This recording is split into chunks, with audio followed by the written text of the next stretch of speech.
Hi, good evening, everyone. I'm Rupal Mehta. So I'll just give a brief introduction about TCC.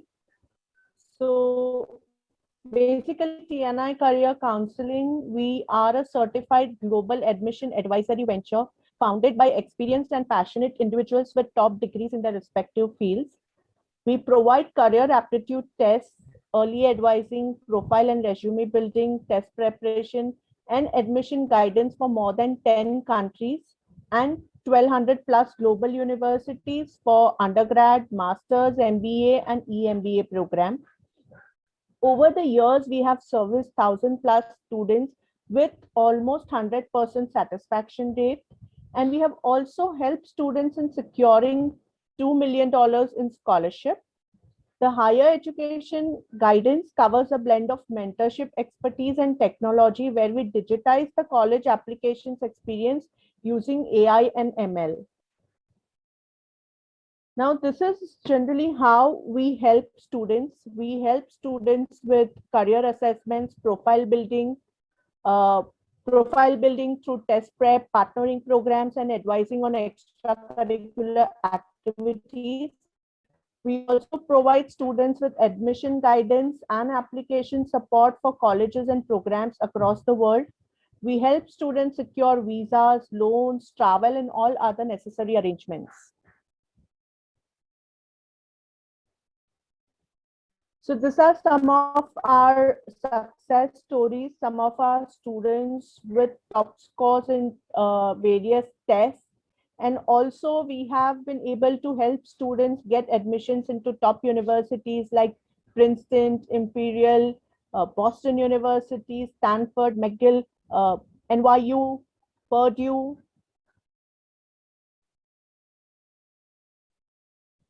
Today we have with us Mr. Karan Javaji, Mr. Aditya Mehta, and Mr. Karan Mola.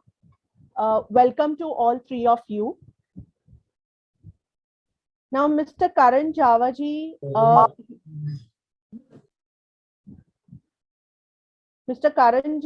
he has done his Bachelor's of Arts from Cornell University.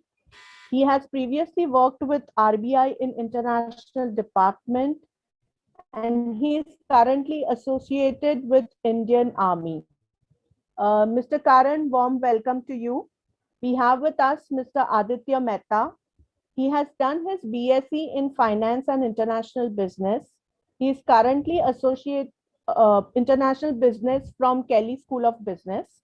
He is currently associated with Sony Pictures Networks India as EVP and Head for Corporate Strategy. Warm welcome to Mr. Aditya Mehta. And we have with us Mr. Karan Mohla. He has done his BBA in Finance, Accounting and Corporate Strategy from University of Michigan. He has done his MBA from INSEAD, and he was the youngest person admitted in INSEAD Executive MBA program history. He is currently partnered at Chirate Ventures. Here, I would like to welcome my colleague, Ms. Bosky, to share what iGrad is all about. Bosky, over to you. Thank you, Rupal. Hello, everyone. It's my great pleasure to welcome you all here today and talk about a new initiative. But before that, I would also like to tell you about myself. So I have been associated with the media industry for almost 15 years now. I started my career as a cub with Coleman, that's Times of India, and went on to work with publications like DNA, Economic Times, and Free Press Journal. I've joined TCC as communication specialist and associate editor of our digital magazine, iGrad.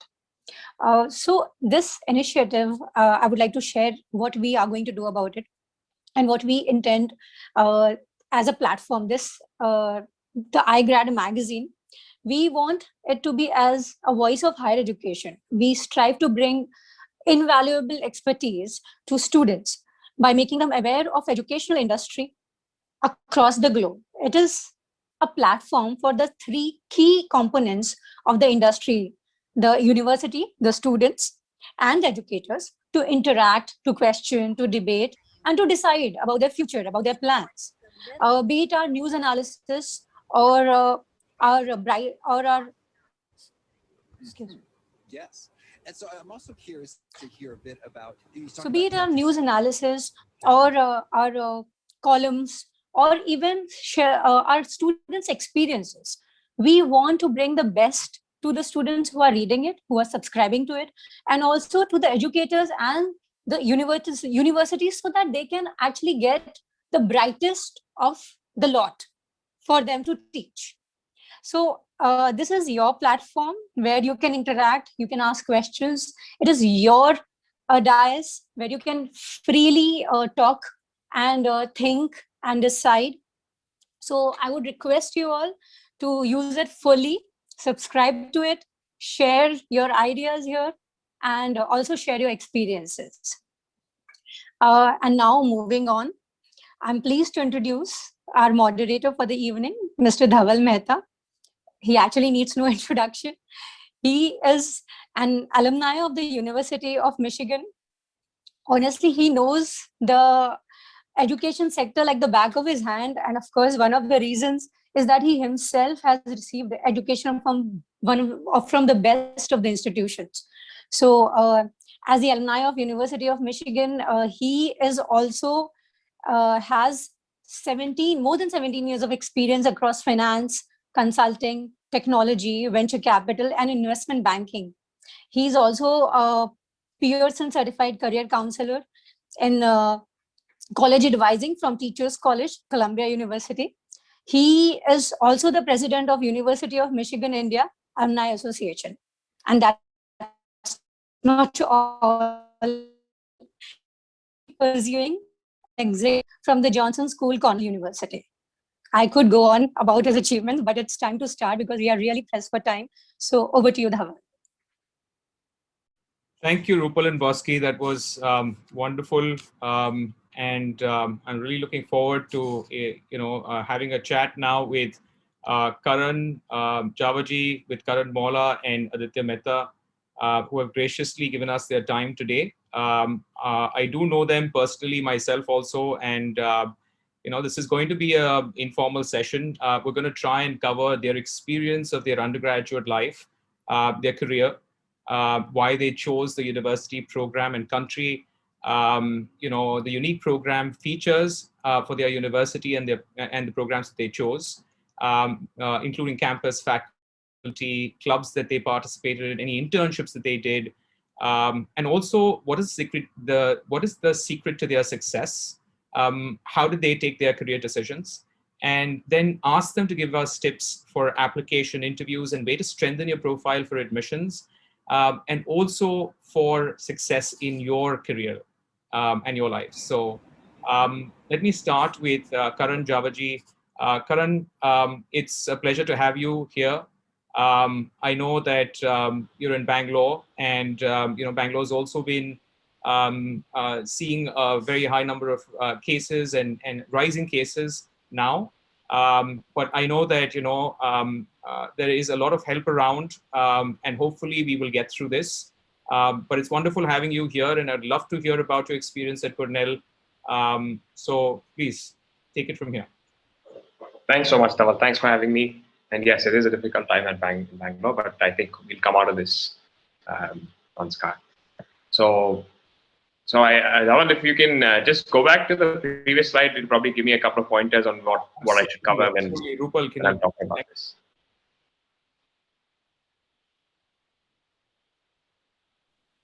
So I hope, Karan, you can see that slide, and I can see it now. I can see it now. You can maybe start with talking about how you decided at high school to choose the right college, and then maybe take it from there. Thank you. Sure. So a big motivating factor for me for even deciding that I wanted to go to the US was not so much the academics. I think that in India we have plenty of rigorous universities in terms of academics. But I was very clear right from the start that I wanted the exposure and I wanted resources. So those were my two driving factors. I knew that I was interested in coming back to India. So I knew that there was just 4 years away from India and I wanted to make the most of it outside of academics.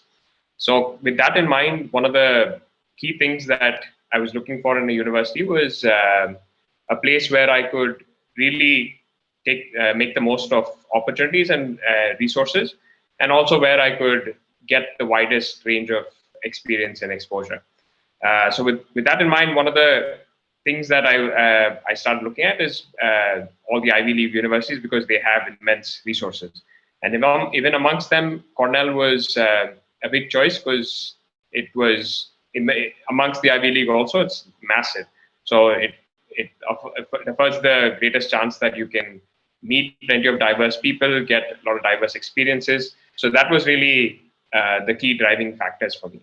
In terms of what I wanted from the academic side of things, so I did a double major in economics and government. I was quite keen on being involved in the public policy space.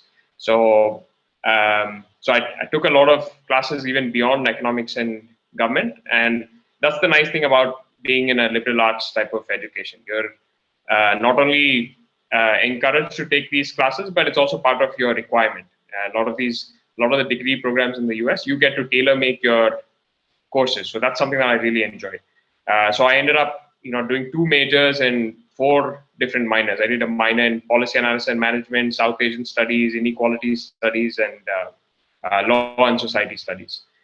So that was all on the academic side. And then outside of academics is where I really think that there's a lot of value studying in the US, particularly at a university that gives you a lot of these opportunities. So for me, at Cornell, outside of classes, I was on the varsity polo team for the first 2 years. So that was my first experience, being a part of a university sports team. And it's nothing like in India. It's a lot more intense being part of a sports team there. Besides that, I was a part of a fraternity, a social fraternity, and then I was also a part of various student organizations on campus. So towards the end of my undergraduate time, I was really involved on campus in various organizations, and because of that, I was also tapped into what is called as a senior honor society, or they're also known as secret societies. So that was also a really cool experience for me, just to get an insight and be with people who are like doing really cool things on campus. So overall, the network. Can you give us examples, Karan, of that secret society? Something that we, that you can reveal, maybe that would actually. Yeah, it's not secret in terms of their existence. So it's called Sphinx Head Society. So even if you Google Sphinx Head Cornell, you'll find a whole bunch of things talking about the society. It's basically just an honor society where activities are not publicly revealed, but then it's mostly service activities, service for things on campus. And the only reason it's secretive is because it's the idea that you don't take credit for what you do.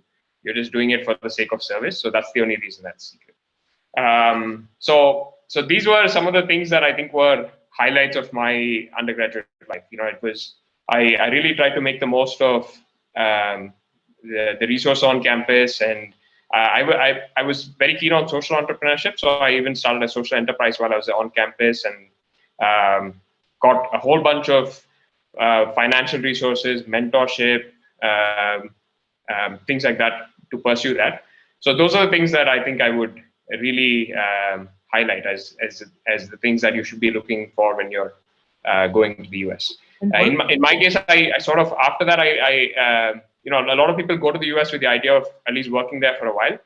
But right from the start, I knew I wanted to come back and do something in public policy. So in that sense, I followed a more non-traditional approach.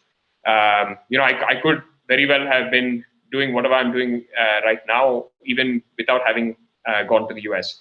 But despite that, the experience of it and the overall growth that I had because I studied there is not something that can be compared as well.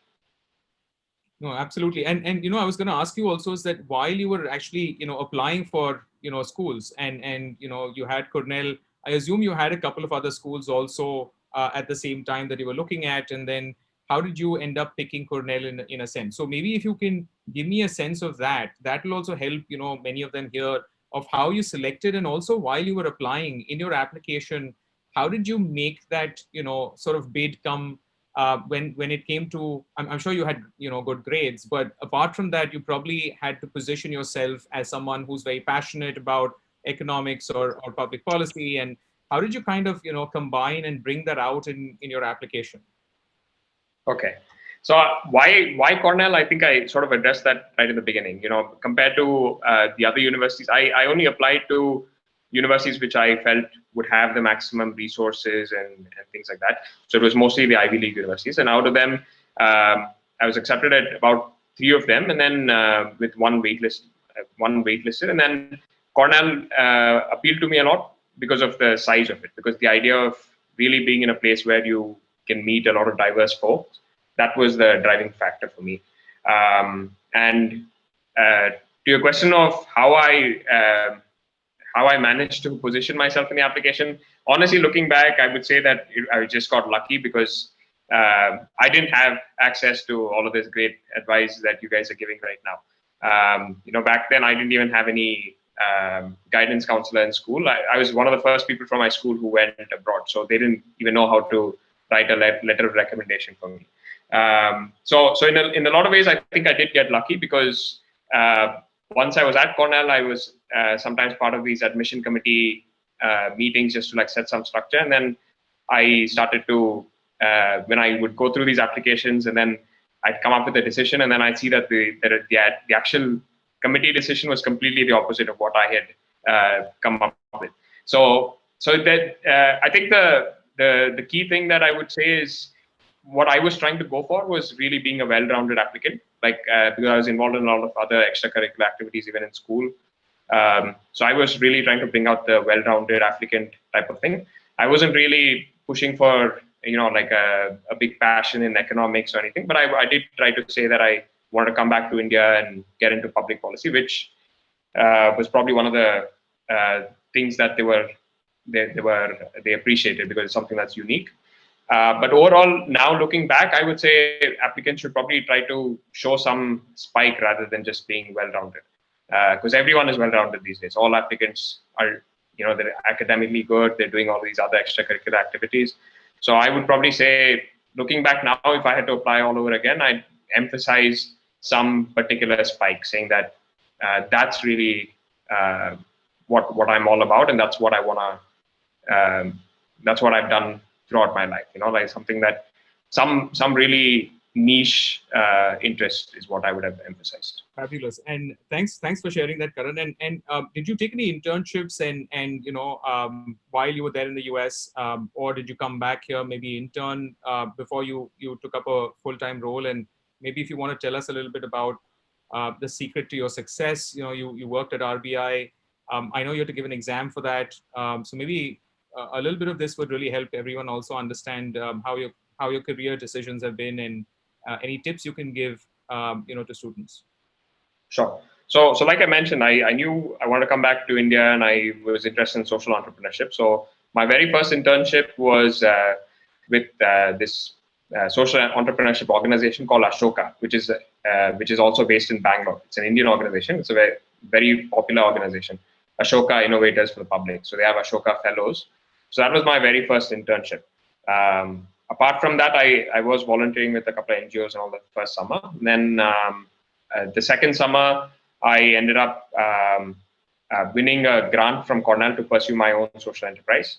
There's this Janet McKinley grant that I won, and then I used those financial resources to run a pilot for the social enterprise and also attend a boot camp. And then the final summer, which was actually the most fun summer that I had, was I did this thing called Semester at Sea. It was an amazing program where you travel all around the Mediterranean for 2 months on a ship filled with college students. So that was one of my key highlights during my undergrad life. And then I didn't apply for any jobs in the US because, again, I knew I wanted to come back. So I came back, and I started preparing for the civil services, and also simultaneously I started working at IIM Bangalore at the Center for Public Policy. So I was a researcher at the Center for Public Policy. So I was just very certain that, okay, this is the path that I wanted to be somewhere in the public policy space.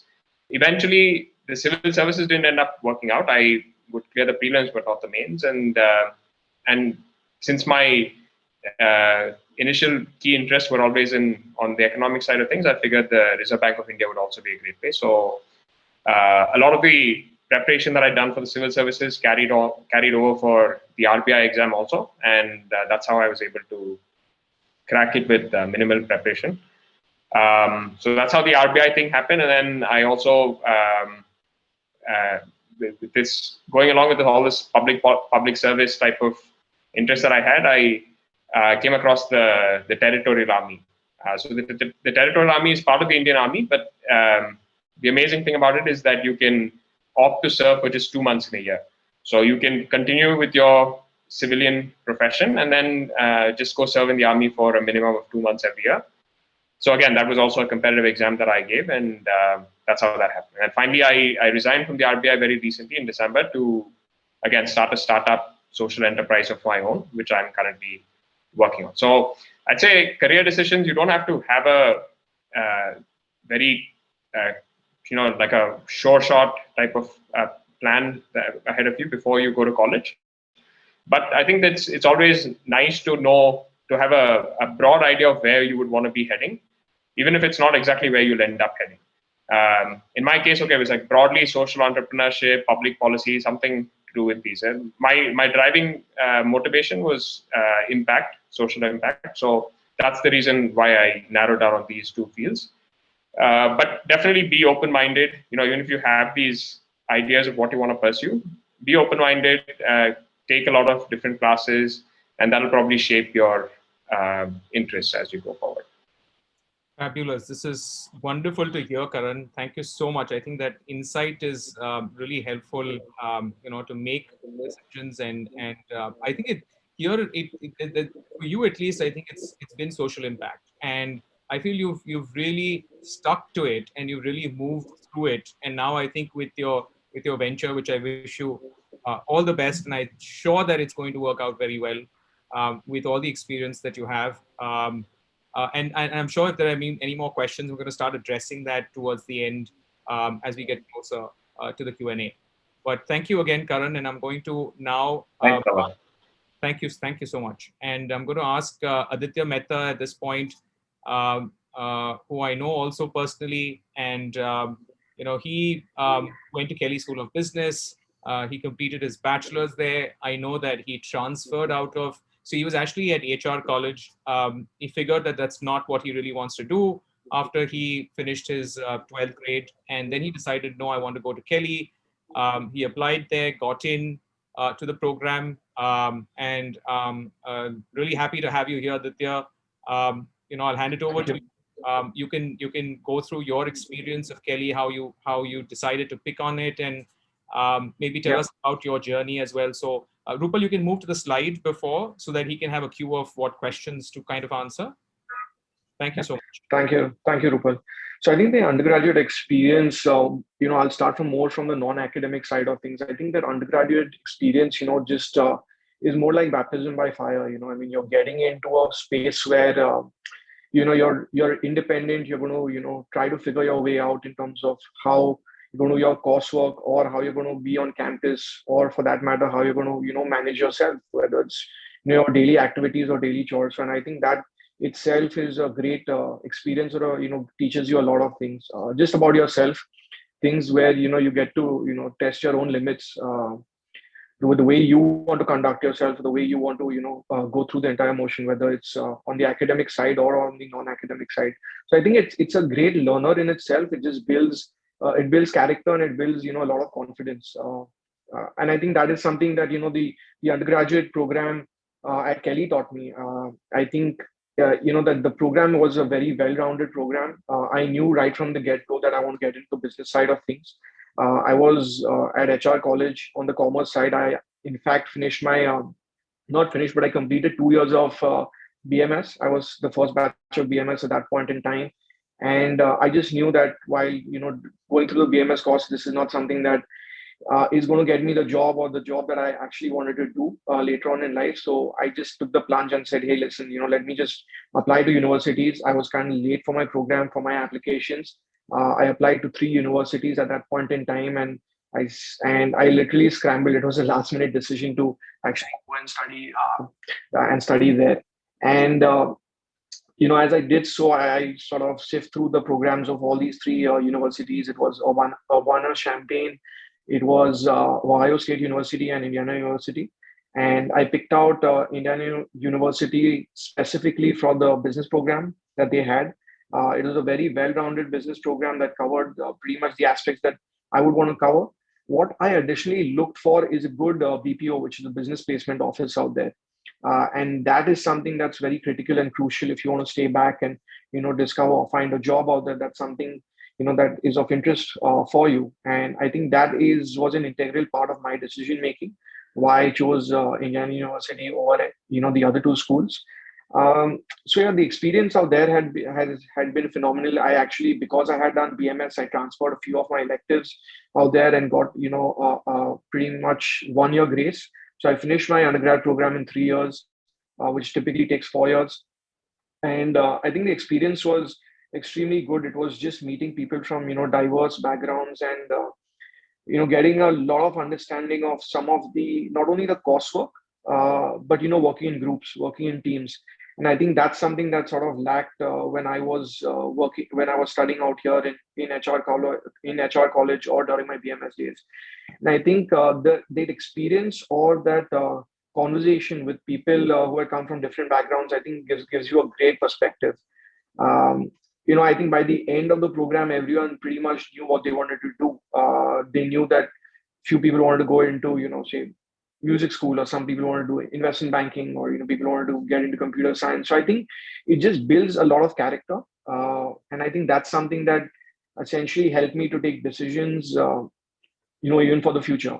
And that's something that the entire undergraduate program builds out for you. At the age of 17, you're pretty much you're clueless when you're going there solo, and I think that's something that helped a lot. So coming back to some of the other questions, as I said, why I chose the university or the program as compared to the others.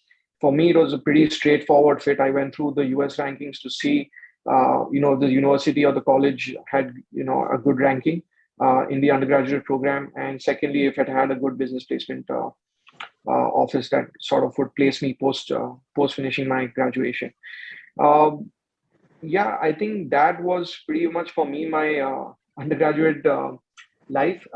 I was not part of too many of the clubs or any of the clubs or any of the I participated in some of the Indians pretty much had cricket groups and things like that. So that's where I participated most at. I pretty much put my foot down, pushed my head down, and was literally studying, and that's what was important for me to sort of crack and get into the investment banking side of things post campus or post graduation, and that's what I was focused on. So yeah, any other questions, Dhaval, you would want me to speak on, address on? No. Thanks for you kind of crushed it in a sense that you covered a whole lot of aspects of your journey and gave us a fairly good understanding in terms of why you chose that, and also about what you finished there. So I feel maybe what you can tell us is if you did any take up internships, and how did how did things pan out, in terms of while you're taking your career decisions. I know that you went into investment banking. Now you're in India. How did that journey kind of work itself out? Maybe if you can, tell us also about how your journey has been while making decisions. What sort of decisions you take yourself? Yeah, sure. Others, a tip about how decision making has worked and helped you, and how should they prepare, while they are moving through or applying for undergraduate program. Yeah, sure. I think anyone who's going for undergraduate program would pretty much know what they want to do, right? I mean, what kind of a career path, or what do they want to sort of look forward to, even in terms of the future. And I think that is something that's important to know, right? From the get go. For me, my internship program happened with Merrill Lynch in Mumbai. I was working at that point in time, it was DSP Merrill Lynch, and I was part of the ops team that looked after, the trading platform. And I think that's something that I learned a lot on the job. It was a 3 months internship program out here, and then I had to, go back to university and study. Uh, it just sort of, the internship program just helps you. The internship pretty much just helps you, put sort of bolsters your resume and, gets you prepared for, the final plunge post graduation. And I think that is something that was important. And I knew I wanted to get into investment banking when I sort of, went for my graduation or went to university. And that's something that, keeping that my mindset, or keeping those objectives in mind, uh, you pretty much know where you want to intern or how you want to go about doing it. I think for me, my career was pretty straightforward. I think it was more planned in the way I want to, go through the motions, or, see how my career is going to, sort of pan out. And that's something that I was focused on. So after I finished graduation, I had, Kelly had a really good business placement program, and I got placed with Bank of America at that point in time in the debt capital markets team in the Charlotte office, which is their headquarters. I worked out there. Pretty much after that, I knew that I needed to move to a bigger city to, figure out, how the big deals are structured, how the big deals are done. So for me, it was a journey that was pretty much planned from, moving from the US to London and then back to Mumbai. I eventually knew that I wanted to come back to Mumbai and work out here and explore the opportunities out here, because at that point in time, things in India were heating up, whether it was the startup culture, whether it was just, the sheer, financial might that, we are, bringing to the table. I think that's something that was a gradual transition, but it was more planned. It was focused. It was, just knowing how to make the right moves and, planning and charting it out. The way I looked at any of those opportunities were not singularly from that particular job, but, from the job that's going to come next. And I think that's how I plan my career. I don't look at the current job, because, you're going to, once you get into that job or into that company, you'll do well if you have the right skill set, but it's thinking about what's your next move. And I think that's something that was important and has always been important for me. And that's where the focus has pretty much been. So, yeah.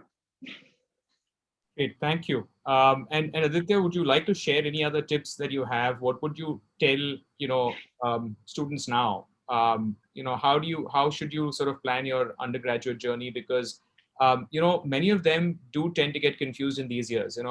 While you're in the, 11th and 12th, you're still trying to figure out, even after you've taken your subjects, maybe if it's IB or CBSE,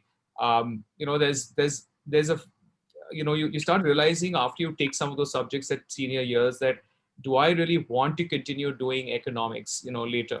And some of them can answer that only once they really get into it by the 12th grade. So when they're applying, yes, they are sort of, it's in their mind. But today, the kind of careers that and the options that are available, many of them actually can take, different areas and can probably have a minor, even technology, for instance, and then, still do business. Yeah. Or have data science and, still be able to do economics. So I think it's just, there's a whole lot of areas that we probably didn't have 20 years ago. Yeah. So how I think would you get that? I think to answer your question, I think a lot of people are, the way you actually go forward is, there are two paths, right? One, exactly what you want to do, and then you go about with that path, and then figure out the list of colleges that are, proficient or excellent in that particular genre, in that particular, skill set. And that's pretty much straightforward, right? The people who fall in the B category is people who don't know exactly what they want to do, and they just apply to schools at this particular moment.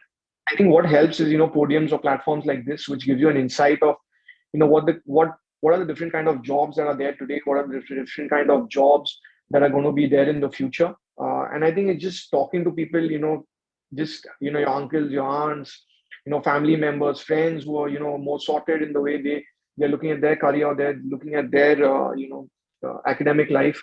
I think that's something it's important to just, talk and attend more platforms and, understand something that would be interest of you. And I think it all comes through, reading also a lot.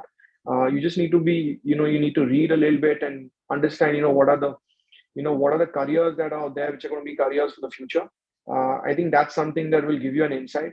And even if it doesn't, at the end of the day, you can go to university and, you do a course and okay, fine, this is not for you.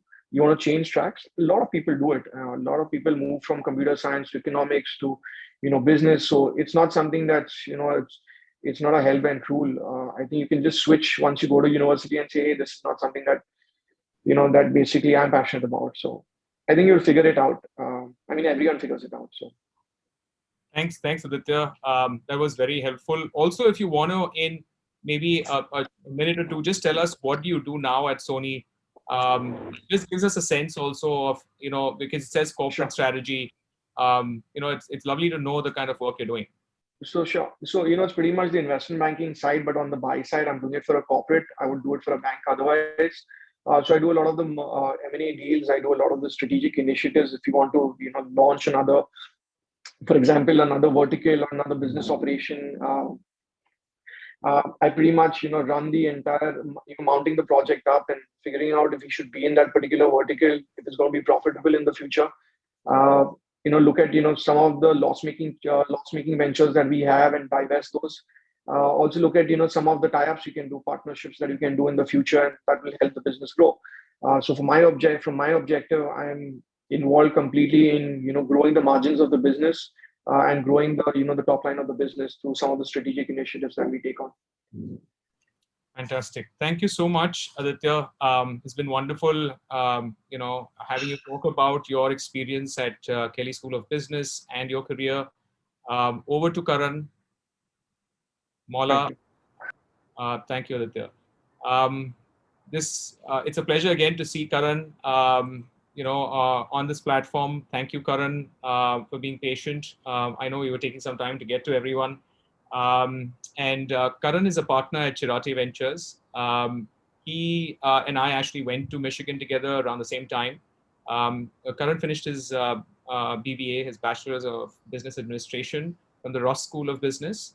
Over to you, Karan. I know you've had a very successful career. Also, you went to NCR. So please feel free to talk about your days back in high school, whatever memories you have, and then how you selected the program and came to Michigan. So over to you. Great. Thanks so much, Dhaval, and great to be here. Great to be here with folks like Aditya and Karan. So I think they've covered a lot of very good and relevant ground, and not very different either from in terms of the path. But I think if I go back to high school, I think there were two reasons for me to look at potentially going to the US. One was, I think, just the exposure that I had seen through my cousins who were in the US, and they're first generation Americans, so they weren't born in India, but one saw the kind of exposure. One of them actually went to Cornell, right? So and the others went to large state universities. So I had a good contrast to see how their experiences were, and they were in different fields. And the biggest takeaway for me and many others at that time was just the exposure that you would get from being in an undergraduate environment in the US, while I think each of us probably had some idea around what we wanted to do. I think the beauty about the US, which is still there today, it allows a lot of flexibility while giving you all the exposure.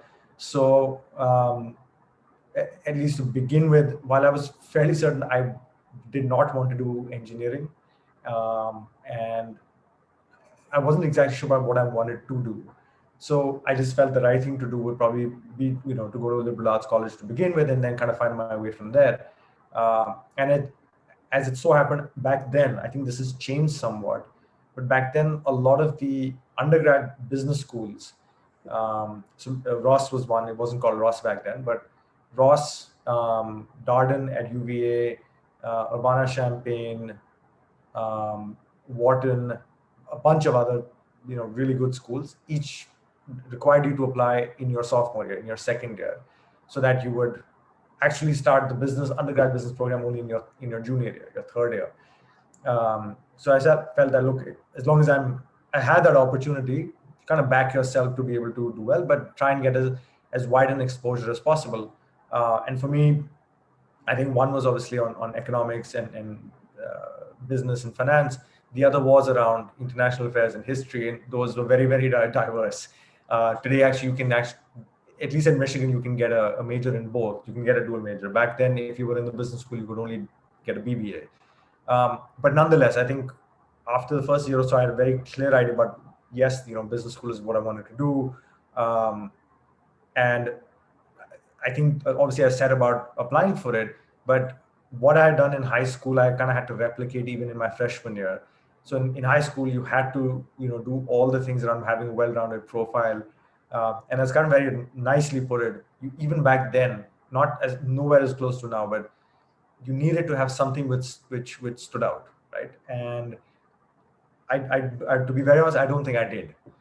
So maybe it was just the well-roundedness that got me into um, into undergrad to begin with, and then what I did was I think just again had to rebuild a well-rounded profile even in freshman year and sophomore year when you applied. So one was obviously academics. You kind of Yeah, had but to. Karan, I clearly remember you had to work. I know how hard you used to work, and I could barely see you at maybe one or two events, once in a while, because getting in draws was like all you had in mind. So I still remember the time that once you had to apply back again, you had to put all the energy, and I know how competitive it was. Having a 3.8 CGPA to kind of apply in that first year was probably very important, right? Yeah, and I'm really not the smartest academically inclined person in the room here. So, but I think that was one. But you really needed to build. So, whether it was being involved in student government, whether it was being part of various um, activities which were not necessarily student government related, but you were still involved in. So, for instance, I did some. I was involved in for a long time with the Center for South Asian Studies at Michigan. It played to my interest as well, right?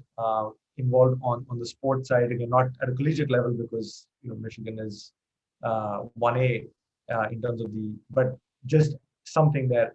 And also, I'll cover the internship bit because it played a role, I think, in my ultimate mission. I actually was fortunate enough to be able to get internships right from my freshman year onwards, right? So I actually did an internship in investment banking with Ernst& Young back in 2000, and that was a great time to be in investment banking, especially like we are now. We were working with tech companies, so this is the original tech boom, which most people weren't, who are here may not have been born even around. That's how old some of us are. But I think that was very, very interesting because it gave me a sense of, I was 18 and a half at that time. I was working in an office with some of the smartest people who are industry leaders today. And all that, I think because I was very focused on getting into business school, I wanted to get, like I was saying, for him, into investment banking. And so everything kind of centered on, okay, this is the one goal, and that really has to stand out. Like I said, fortunate enough to have had the opportunities, to have had people who helped me. And then once you got into business school, I think then you had to step up your game because you were amongst the smartest people, or at least some of the smartest people, right? And you were equally driven, in some cases, way more driven. And then at that point, everybody was either wanting to get into investment banking or consulting. And Dhaval and I graduated in 2003, which meant we were looking for jobs, internships in 2001, which was the year after 9/11, and literally the worst year till 2009. And then again, 2002, we were looking for jobs. So we didn't really have too many options available to us. A lot of people around us had to just figure out something to do. I was, again, fortunate enough to get an internship in finance, not investment banking, but in finance. And I think around the time, so I'll just come back to why I chose Michigan. Why? Because I think that's an important one. I had um, I had friends, who were at Michigan, and so it gave me a sense of what was already there.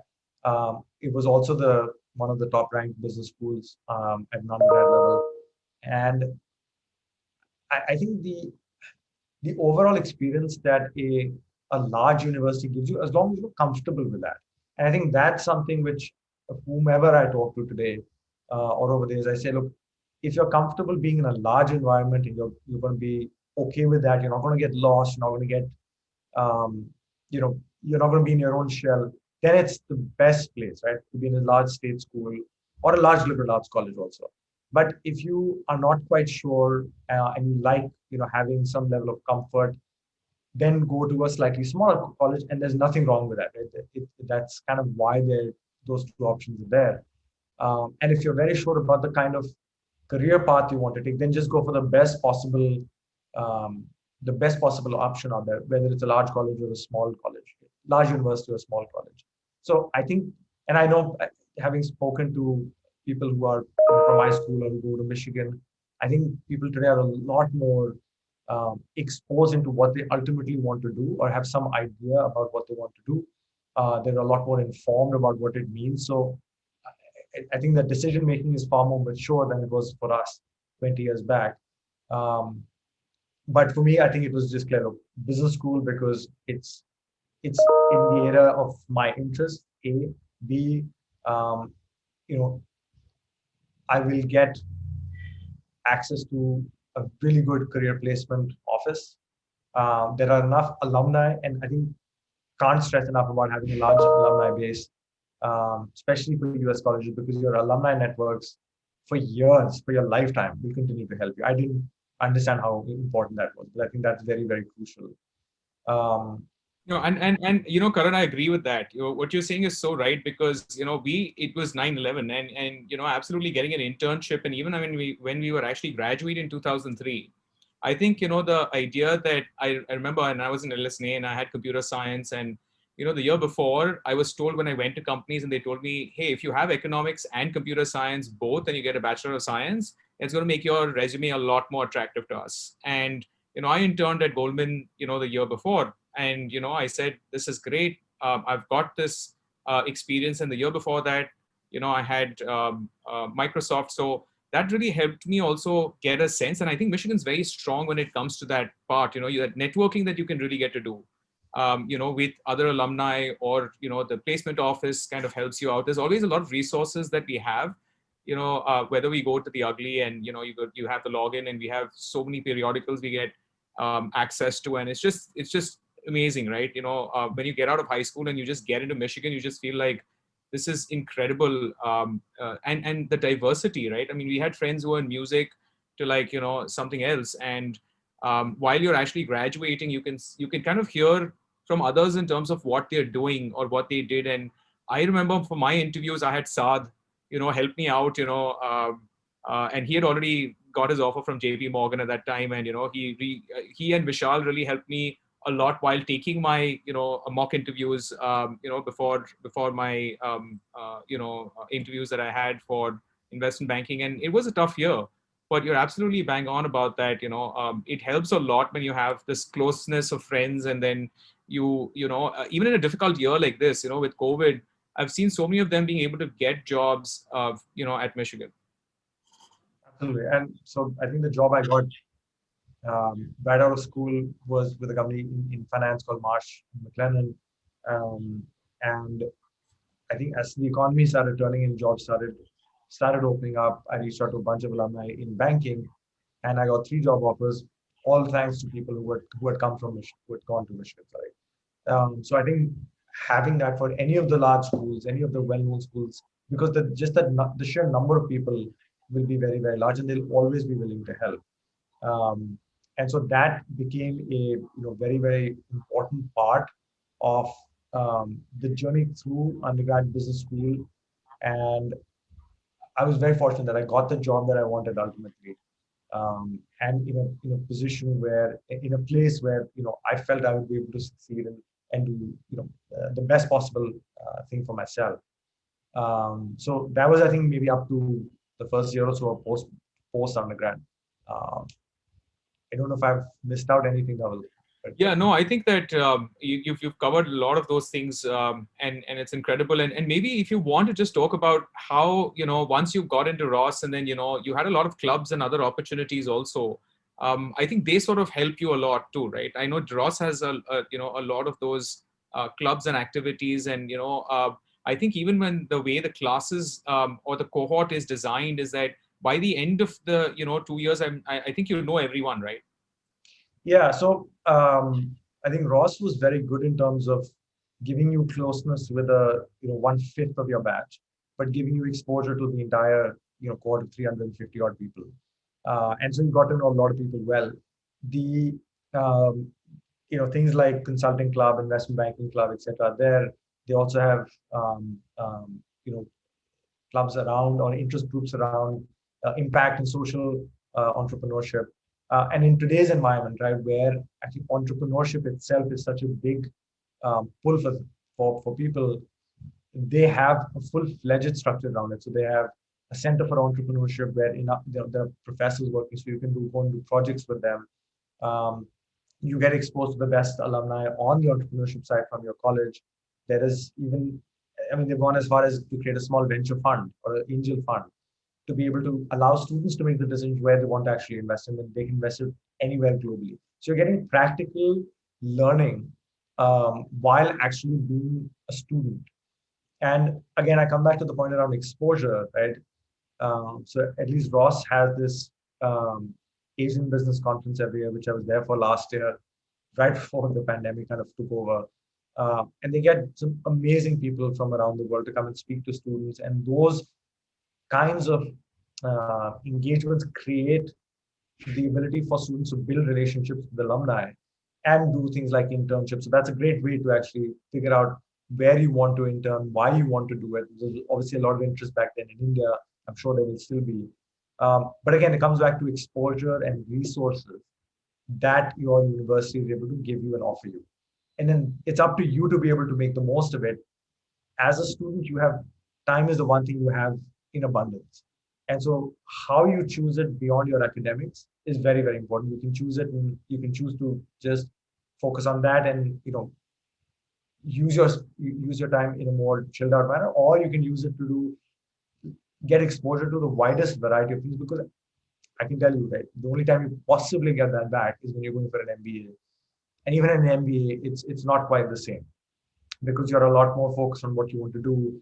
But what you get back at your undergrad level, undergrad time, I think that's just it's you'll never get an experience like that in a time like that. That's amazing. Thank you so much. I know that I completely second that. Karan, I think that having that experience, and all of us here, four of us can really talk about that. An undergraduate experience abroad, whether it's the US or Canada or UK, and we've got friends across from all three, who've gone to different schools, and everyone's of course had a different experience, but they've really enjoyed their time, and have taken a lot from it. So what, maybe if you want to tell people what you're doing now, Karan, because that's exciting, and how did you get into this? So this is the buy side now, and I know that you've already made a couple of investments in companies, and where do you think the Indian startup scene is going? I'm sure everyone really wants to know. No, so I think I started out in investment banking in Silicon Valley, and it gave me exposure to how the startup ecosystem back then, so in 2003, 2004. So over the next 3 years, how that was developing after the, in the onset of the first tech boom and crash. And I think post that, I knew at some point, most likely I would want to come back to India. I did not know when, I did not know for what. But just going back to the education, again, whether it's US, UK, or Canadian, I think good education helps you land on your feet if you do want to come back, whenever that may be. So I was fortunate enough to come back with the company I was with, help set up their office here. And then I figured that's a good time to go to business school. And I think once I was in business school, I did a one-year program because I'd already done undergrad business. So the theoretical side of it was more or less the same. But again, it was more to do with just expanding your mind and meeting the right people. I was pretty clear that I wanted to stay within tech, but I wanted to move on the investing side of things. And back in 2010, venture and startups in India was very, very, very small compared to where we are today. So over the last 11 odd years, I think it's been a great experience. So I'm part of a fund which we invest in startups, primarily focused on technology. We invest anywhere from $500,000 to 5-6 million. We manage about 800 million in total. We've invested in about 100 plus companies. And I really think we're just at the very early beginnings of what the potential of technology and startups can accomplish in India. You know, with Zomato filing for their IPO today as one milestone, there will be many, many such milestones in the next 12 months, 5 years, and next 15 to 20 years, right? So I think, and technology has become a lot more ubiquitous around the world. It's not US is separate, India is separate in other areas, but if that is an area that people are interested in, whether you're in the US or any part of the world, you will always find something very interesting to be able to do. And very few places offer the kind of opportunity that India does over the next, multiple decades. So yeah, it's something which I'm super excited about. Can easily see myself doing this for another 10, 15 years. But yeah, early stages of where tech and entrepreneurship in India really are today.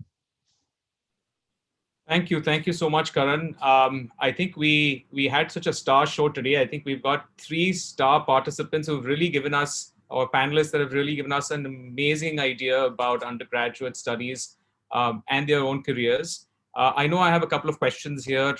Something that I would like to probably, and this is the Q&A session. So what I'm going to do is just quickly go through the questions that I have.